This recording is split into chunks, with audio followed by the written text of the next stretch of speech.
আসসালামু আলাইকুম। কেমন আছেন সবাই? আশা করি ভালো আছেন। আর আমি অনেক ভালো আছি। আর আমি এখন দাঁড়িয়ে আছি রাজশাহী রেলওয়ে স্টেশনের ঠিক সামনে। আর এখন বাজে ভোর 5:30 বা সকাল, যেটাই বলুন না কেন। তো আজকে আমি একটি বিশেষ ঐতিহাসিক যাত্রা করার জন্য উপস্থিত হয়েছি এই রাজশাহী রেলওয়ে স্টেশনে। আর এই ঐতিহাসিক এবং বিশেষ যাত্রাতে অংশগ্রহণ করেছিল একটি বিশেষ এবং ঐতিহাসিক ট্রেন। সেই ট্রেনের যাত্রাপথ আমরা আজকে অনুসরণ করব। এই ট্রেনটি 1971 সালের মুক্তিযুদ্ধের সঙ্গে জড়িত। তবে এই ট্রেনটি কিন্তু আমাদের মুক্তিযুদ্ধের পক্ষে ছিল না, এটি ছিল পাকিস্তানি বাহিনী বা হানাদার বাহিনীর পক্ষে। সে সময় যুদ্ধকালীন রেলওয়ের যে দুইটি বিভাগ, অর্থাৎ পূর্ব অঞ্চল এবং পশ্চিম অঞ্চল, উভয় দিকেই এই বিশেষ ধরনের ট্রেনটি ছিল, যে ট্রেনে করে হানাদার বাহিনী বা পাকিস্তান বাহিনী বিভিন্ন এলাকায় যেয়ে বিভিন্ন ধরনের অত্যাচার করত। আর তারই ধারাবাহিকতায় আজকে আমরা পশ্চিমাঞ্চলের একটি বিশেষ সেই পাকিস্তান আমলের ট্রেনের যাত্রাপথ অনুসরণ করব, যেটির যাত্রাপথ ছিল এই রাজশাহী রেলওয়ে স্টেশন থেকে আব্দুলপুর জংশন হয়ে আহসানগঞ্জ রেলওয়ে স্টেশন বা আত্রাই রেলওয়ে স্টেশন, এরপর চকের ব্রিজ, বর্তমানে চক বলরাম যে ব্রিজটি, তারপর রানীনগর রেলওয়ে স্টেশন হয়ে সেই ট্রেনটি পৌঁছায় সান্তাহারে যেয়ে। আমরাও আজকে ঠিক সেই একই রুটই অনুসরণ করব। তবে সেই বিশেষ ট্রেনে তো আর যাওয়া সম্ভব নয়, কারণ সেই ট্রেন তো আর এখন নেই। তা আমরা আজকে যাত্রা করব রাজশাহী থেকে চিলাহাটিগামী তিতুমির এক্সপ্রেস ট্রেন, যেটি ছেড়ে যাবে এই রাজশাহী থেকে চিলাহাটির উদ্দেশ্যে সকাল 6:20। এখন তো 5:30 বাজে, এখনও বেশ সময় আছে। তো একটু সময় নিয়েই শুরু করলাম আর কি ভিডিওটি। তা আমরা সেই ট্রেনে করে ঠিক রাজশাহী থেকে যাব আব্দুলপুর জংশন, সেখান থেকে আহসানগঞ্জ রেলওয়ে স্টেশন, এরপর সেই চক বলরাম সেতু বা চকের ব্রিজ, সেখান থেকে আমরা চলে যাব রানীনগর রেলওয়ে স্টেশন এবং পরবর্তীতে আমরা চলে যাব সান্তাহার রেলওয়ে জংশনে। পুরা রুটটি আমরা কভার করব। আমি সেই ট্রেনটি 3D অ্যানিমেশনের মাধ্যমে আপনাদেরকে দেখানোর এবং বোঝানোর চেষ্টা করব। তবে এই ট্রেনটি যখন রাজশাহী থেকে আব্দুলপুর হয়ে সেই সান্তাহারে পৌঁছায়, তার যাত্রাপথ কিন্তু সুখের ছিল না। কেননা আমাদের দেশের মুক্তিযোদ্ধারা সেই ট্রেনটিকে বিভিন্নভাবে প্রতিহত করার চেষ্টা করে, কিন্তু সেটা পুরাটাই সম্ভব হয়নি। তবে সেই ট্রেনটি অনেক ক্ষয়ক্ষতিরও শিকার হয়। আপনারা যদি মুক্তিযোদ্ধার ইতিহাস ঘাটেন, তবে এই ট্রেনটির ঘটনা আপনারা অবশ্যই জানতে পারবেন। এই ট্রেনটির সাথে বেশ কিছু উল্লেখযোগ্য ঘটনা ঘটে। একটি হচ্ছে, এই ট্রেনটি যখন আহসানগঞ্জ সেতু বা আত্রাই নদীর উপরে যে সেতুটি আছে, ওখানে যখন এই ট্রেনটি পৌঁছায়, তার আগেই আমাদের মুক্তি বাহিনীরা ওই ব্রিজটিকে নষ্ট করে রাখে, যাতে ট্রেনটি যেন যেতে না পারে। এরপর আবার তারা চক বলরাম সেতু বা চকের ব্রিজকে বোমা মেরে উড়িয়ে দেয়, যেন এই ট্রেনটি সান্তাহার পর্যন্ত পৌঁছাতে না পারে। তো এই ধরনের বিচ্ছিন্ন ঘটনাগুলো আমি অ্যানিমেশনের মাধ্যমে যতটুকু সম্ভব আমার পক্ষে আমি সেগুলো আপনাদেরকে দেখানোর এবং বোঝানোর চেষ্টা করব। তবে চলুন যাত্রা শুরু করি। কথা আর না বাড়িয়ে আমরা চলে যাই সেই তিতুমির এক্সপ্রেস ট্রেনের পাশে, দেখি ট্রেনটি প্ল্যাটফর্মে দিয়েছে কিনা এবং ট্রেনটি সময় মতো ছাড়ে কিনা।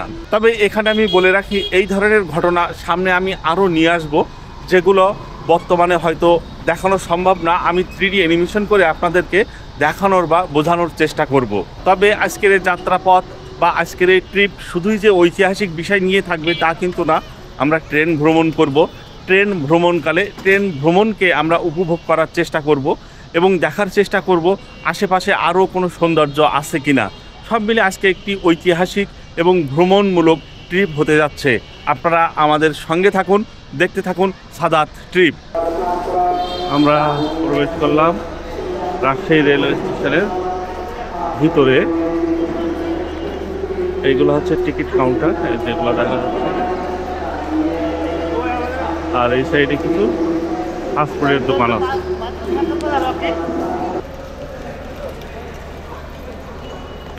যাত্রাটা শুরু হোক এক কাপ কফি দিয়ে।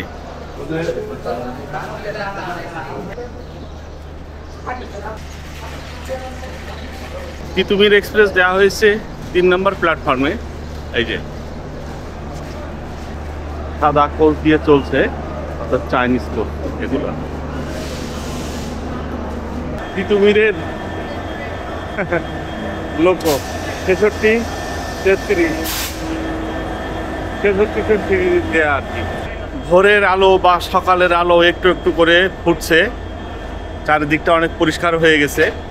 আর আমাদের পাশে দাঁড়িয়ে থাকা এই সাগরদাড়ি এক্সপ্রেস ট্রেন রাজশাহী থেকে চলে যাচ্ছে খুলনার দিকে।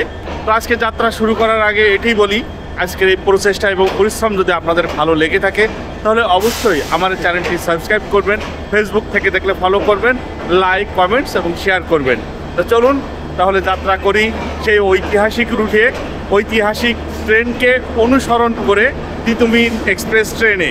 আচ্ছা, আমাদের সেই ঐতিহাসিক ট্রেনের বা বিশেষ ট্রেনটির একটি নাম দেওয়া যাক। নামটি হলো সার্চলাইট 1। এটি আমার দেয়া, ট্রেনের নাম কী ছিল আমি তো জানতে পারিনি। আর ট্রেনটি যাত্রা শুরু করে অর্থাৎ রাজশাহী রেলওয়ে স্টেশন থেকে, সেটি ছিল 21শে এপ্রিল, বার হিসেবে ছিল বুধবার 1971 সালে। তবে ট্রেনটি কখন যাত্রা শুরু করে বা কোন সময়ে রাজশাহী রেলওয়ে স্টেশন থেকে যাত্রা শুরু করে সেটিও আমি জানতে পারিনি। তবে আমার ধারণা ট্রেনটি যাত্রা শুরু করে রাজশাহী রেলওয়ে স্টেশন থেকে দুপুরের দিকে বা বিকালের দিকে, এমন কোনো একটা সময়ের দিকে।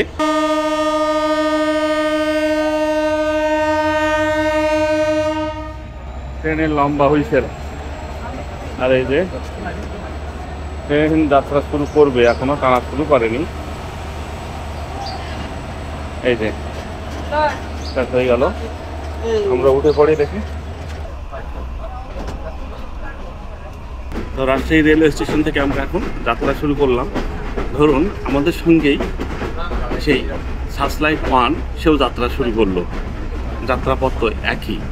আমরা মূলত সার্চলাইট 1কেই অনুসরণ করছি।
গেল বাবা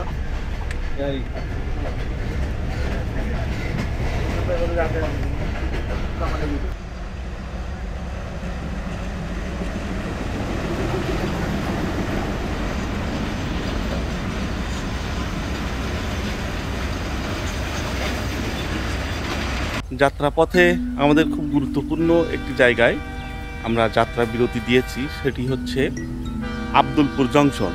এটি কিন্তু পড়েছে নাটোর জেলার ভিতরে। এখান থেকে মূলত আমাদের ট্রেনকে রিভার্স করানো হবে, অর্থাৎ আমরা যে উল্টা আসতেছিলাম এতক্ষণে, এখন আমরা সোজা যাব।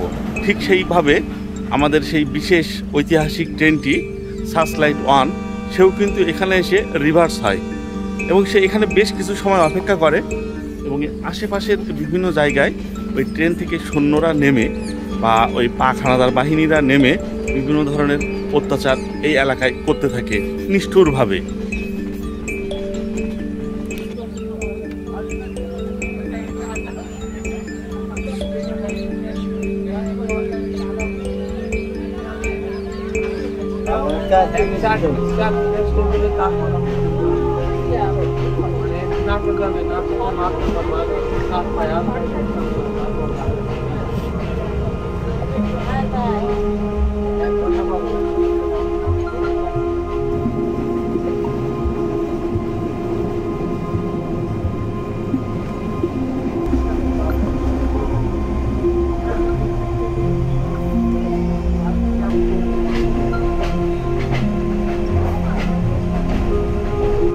লোকজনের চাপ অনেক আস্তে আস্তে বাড়তেছে ট্রেনের মধ্যে, আর এই নাটোর রেলওয়ে স্টেশনে আসতে বেশ সময় নিয়ে নিবে। এখন বাজে 8:11। এই যে, আর এই নাটোর রেলওয়ে স্টেশনে আমাদের সেই বিশেষ ট্রেনটি এসে কি ঘটনা ঘটিয়েছিল বা কি কি করতে পারে এই বিষয়ে আমি কোনো তথ্য কিন্তু পাইনি ইন্টারনেট থেকে। তো এই জায়গাটা আমরা স্কিপ করছি, পুরো পাস হয়ে চলে যাচ্ছি।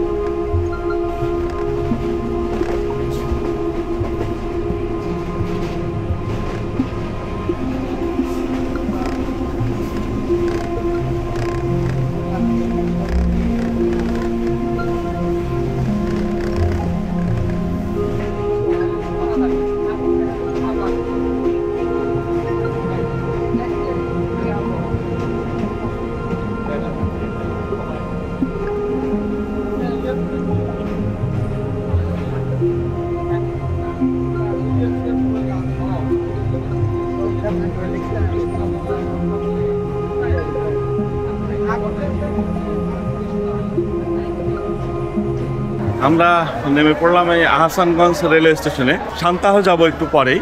তো এখানে একটু কাজ আছে, এখানে আমাদের দেখার কিছু বিষয় আছে। আহসানগঞ্জের রেল সেতু এবং আত্রাই পুরাতন যে রেলওয়ে স্টেশন এটি দেখার আছে। এখানে একটু ইতিহাসের বিষয় আছে, ওই বিশেষ ট্রেনের সাথে এই জায়গাটা সম্পর্কিত। আর এই জায়গাটুকু আসতে আমাদের সময় লাগলো প্রায় আধা ঘন্টা বেশি। তবে এই ট্রেনে প্রচণ্ড ভিড়, এত মানুষজন এই ট্রেনে আগে ঠিক বুঝি নাই। তো যাকে ট্রেনটা চলে যাক, তারপর আমরা আমাদের জায়গাগুলো দেখব।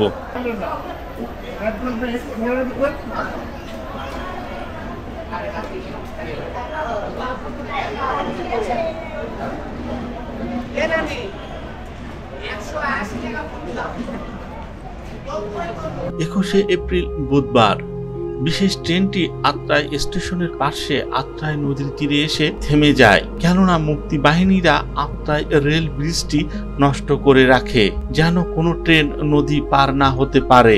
বিকাল 3টার দিকে গরিব অসহায় মানুষরা ঝোপঝাড়ে বসবাস করত ঝুপড়ি বেঁধে। পাক বাহিনীরা ঝুপড়িতে গুলি চালিয়ে তাদের হত্যা করে, কিন্তু নিহতের সঠিক সংখ্যা নির্ধারণ করা সম্ভব হয়নি। সৈন্যদের একটি দল মুক্তি বাহিনীর হাতে ক্ষতিগ্রস্ত আহসানগঞ্জ রেল সেতু বা আত্রাই নদীর উপরে যে রেল সেতু সেটি পরীক্ষা নিরীক্ষা শুরু করে।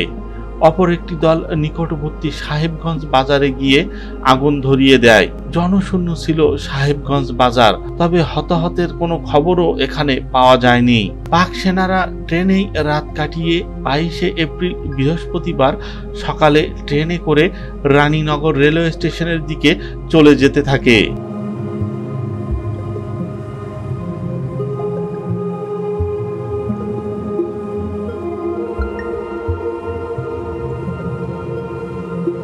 আমি এখন দাঁড়িয়ে আছি ওই আহসানগঞ্জ রেলওয়ে স্টেশন থেকে আর একটু সামনে, অর্থাৎ সান্তাহারের দিকে অল্প কিছু পথ, এই হেঁটে আসতে 5 মিনিট বা 7 মিনিটের মতো লাগে।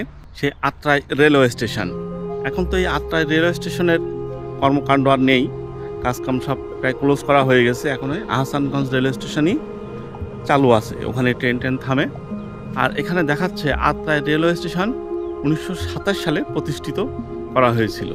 মূলত স্টেশন যেটাকে বলে সেটি হচ্ছে এই যে ভিতরের লোকজন আছে, কথা বলতে দেখলাম। আমাদের সেই বিশেষ ট্রেনটি, যার নাম দিয়েছি আমরা সার্চলাইট 1, সে ওই আত্রাই সেতু বা আহসানগঞ্জ ক্ষতিগ্রস্ত সেতু ঠিকঠাক করে তারপর এগিয়ে এসে এই রেলওয়ে স্টেশনে এসে থামে। এখানে পাক হানাদার বাহিনী বিশাল বড় একটা টিম গঠন করে রাখে। এখানে কিছু লোকজন নেমে যায়, আবার কিছু লোকজন ওই ট্রেনে উঠে আবার যেতে থাকে সান্তাহারের দিকে।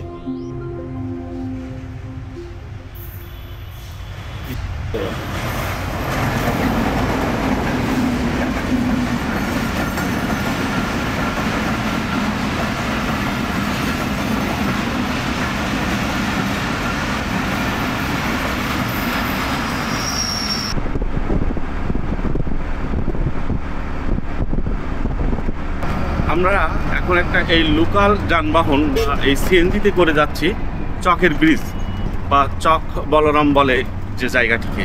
তবে যাওয়ার এই পথটি এটি কিন্তু অসাধারণ, খুব চমৎকার। ট্রেনে যাওয়ার সময় অনেকবার আমি এই পথটি দেখিয়েছি, আর আজকে এই পথেই আমি যাচ্ছি এই সিএনজিতে করে, বেশ ভালো লাগছে। এখন যদি একটা ট্রেন আসে না, আরও বেশি ভালো লাগবে।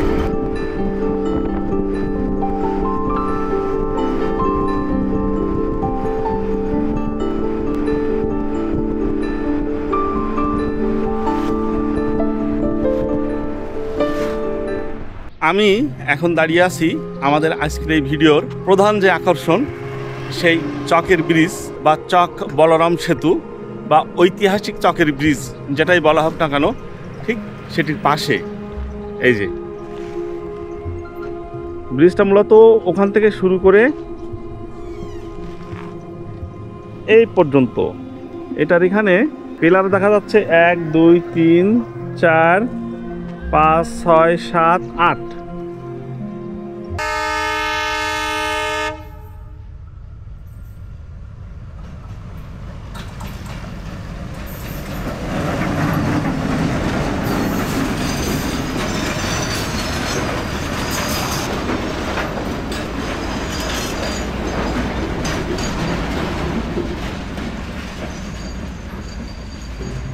22শে এপ্রিল বৃহস্পতিবার পাক সেনারা সকালে ট্রেনে করে আত্রাই রেলওয়ে স্টেশন থেকে রানীনগর রেলওয়ে স্টেশনের কাছাকাছি চকের ব্রিজের নিকট পৌঁছে সেখান থেকে রানীনগর রেলওয়ে স্টেশনের দিকে শেল নিক্ষেপ করতে থাকে। আগের রাতে নওগাঁ থেকে আনসার ও মুজাহিদদের একটি বাহিনী রানীনগরে গিয়ে শেষ রাতের দিকে চকের ব্রিজ বোমা মেরে নষ্ট করে দেয়। ব্রিজটি ভাঙা দেখে ট্রেনটি সেখানে থেমে যায়। সেখানে একদল সৈন্য ট্রেন থেকে নেমে সন্নিহিত চক বলরাম, বেলবাড়ি, দাউদপুর প্রভৃতি গ্রামে আগুন ধরিয়ে দেয় এবং সামনে কয়েক ব্যক্তিকে পেয়ে হত্যা করে। এরপর ব্রিজটি মেরামত করে সকাল 9টার দিকে চকের ব্রিজ পেরিয়ে সান্তাহারের দিকে অগ্রসর হয়।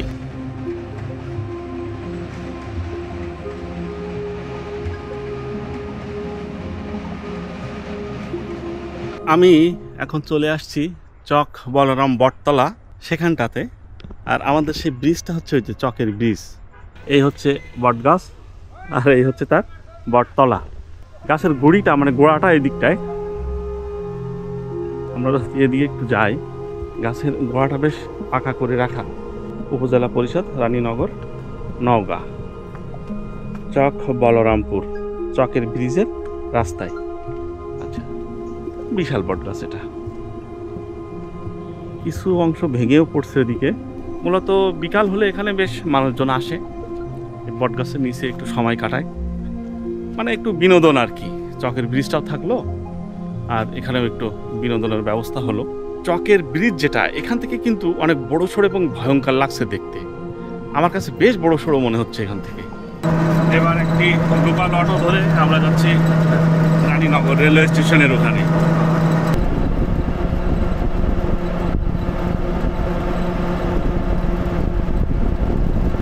আমি ঘুরতে ঘুরতে এখন পৌঁছে গেছি এই রানীনগর রেলওয়ে স্টেশনে। আর আমাদের সেই বিশেষ ট্রেনটি, ওটি কিন্তু এই রানীনগর রেলওয়ে স্টেশনে এসেও থামে এবং এখানে ওই ট্রেনটির একটি ঐতিহাসিক ঘটনা আছে। তো সেই ইতিহাসটি আমরা আসলে এখন জানবো। পথে রানীনগর স্টেশনের পূর্ব পাশ পুকুর পাড়ে রাজাপুর গ্রামের শফিউদ্দিন খলিফা ও একই গ্রামের কায়েম উদ্দিনকে মসজিদের ধারে গুলি করে হত্যা করে। তবে রেলপথের দুধারে কিছু দূরত্বে বহু কৌতূহলী লোকজন সেনাবাহিনীর ট্রেনটিকে দেখছিল, কিন্তু তাদের গুলি করেনি। তবে তারা রানীনগর স্টেশনের নিকটস্থ দোকানগুলোতে আগুন জ্বালিয়ে দেয়। রানীনগর সান্তাহার রেলপথের পূর্বধার বগুড়া জেলার কেল্লাপাড়া গ্রামের এক বৃদ্ধ ও তার স্ত্রীকে হত্যা করে। এই রানীনগর রেলওয়ে স্টেশন কিন্তু খুব সাজানো গোছানো, বেশ ভালো একটা মনোরম পরিবেশ। আমি অবশ্য ভাবি নাই যে এই রেলওয়ে স্টেশনটা এত সুন্দর এবং মনোমুগ্ধকর হবে। আপনারা যদি এদিকে আসেন পারলে এই রেলওয়ে স্টেশনে কিছু সময় কাটিয়ে যাবেন।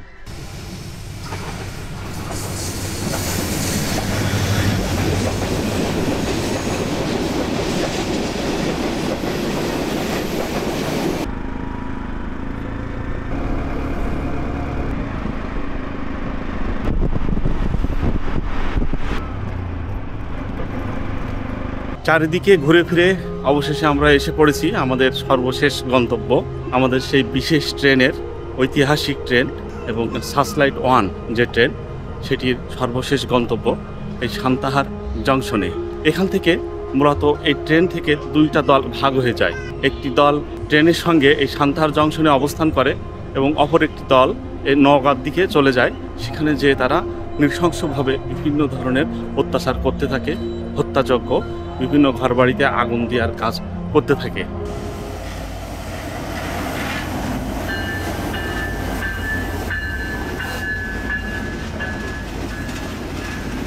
আজকে আমরা আমাদের ভিডিওর শেষ পর্যায়ে, আজকের এই ঐতিহাসিকমূলক ইতিহাস নির্ভর ভিডিওটি যে 3D অ্যানিমেশনের মাধ্যমে আপনাদেরকে দেখানোর চেষ্টা করেছি, তা কতটুকু আপনারা বুঝতে পারলেন বা ভিডিওটি কেমন লেগেছে তা অবশ্যই জানাবেন। তো আজকের এই ভিডিওটি আর বেশি বড় করব না, এখানে শেষ করতে চাচ্ছি। তো আজকের এই প্রচেষ্টা এবং পরিশ্রম যদি আপনাদের ভালো লেগে থাকে তাহলে অবশ্যই আমাদের চ্যানেলটি সাবস্ক্রাইব করবেন, ফেসবুক থেকে দেখলে ফলো করবেন, লাইক, কমেন্টস এবং শেয়ার করবেন। তা আমি বিদায় নিচ্ছি আজকে এই সান্তাহার রেলওয়ে জংশন থেকে। আর এটি হচ্ছে রকেট, রকেট মহাশূন্য যাচ্ছে, মানে চিলাহাটি থেকে যাচ্ছে খুলনাতে। তো যাই হোক, এ ধরনের ভিডিও যদি আপনাদের ভালো লাগে, এই ইতিহাস নির্ভর তাহলে অবশ্যই জানাবেন। আমি পরবর্তীতে এ ধরনের ইতিহাস নির্ভর ভিডিও নিয়ে অবশ্যই আপনাদের সামনে হাজির হব।